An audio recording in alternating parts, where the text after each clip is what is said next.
श्रीमद् भागवत गीता यथारूप। आत्मा के लिए किसी भी काल में ना तो जन्म है ना मृत्यु।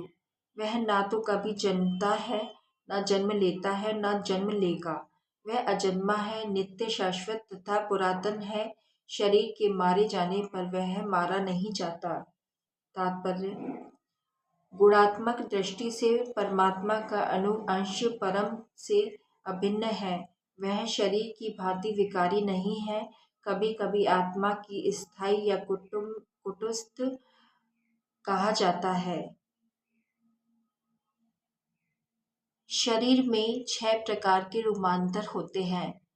वह माता के गर्भ से जन्म लेता है, कुछ काल तक रहता है, बढ़ता है, कुछ परिणाम उत्पन्न करता है, धीरे धीरे क्षीण होता है और अंत में समाप्त हो जाता है। किंतु आत्मा में ऐसे परिवर्तन नहीं होते। आत्मा अजन्मा है, चूंकि वह भौतिक शरीर धारण करता है, अतः शरीर जन्म लेता है। आत्मा ना तो जन्म लेता है ना मरता है। जिसका जन्म होता है उसकी मृत्यु भी होती है। और चूंकि आत्मा जन्म नहीं लेता, अतः उसका ना तो भूत है, न वर्तमान या भविष्य।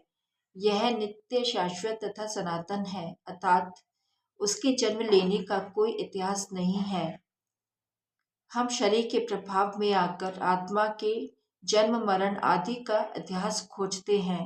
आत्मा शरीर की तरह कभी भी वृद्ध नहीं होती। अतः कथाकथित वृद्ध पुरुष भी अपने में बाल्यकाल या युवावस्था जैसी अनुभूति पाता है। शरीर के परिवर्तनों का आत्मा पर कोई प्रभाव नहीं पड़ता।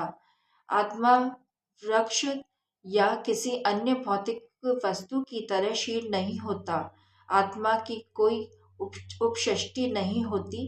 शरीर की उपसृष्टि संतानें हैं और वह भी वृष्टि आत्माएं हैं, और शरीर के कारण वह किसी न किसी की संतानें प्रतीत होती हैं। शरीर की वृद्धि आत्मा की उपस्थिति के कारण होती है, किंतु आत्मा के ना तो कोई उपवृद्धि है, ना ही उसमें कोई परिवर्तन होता है।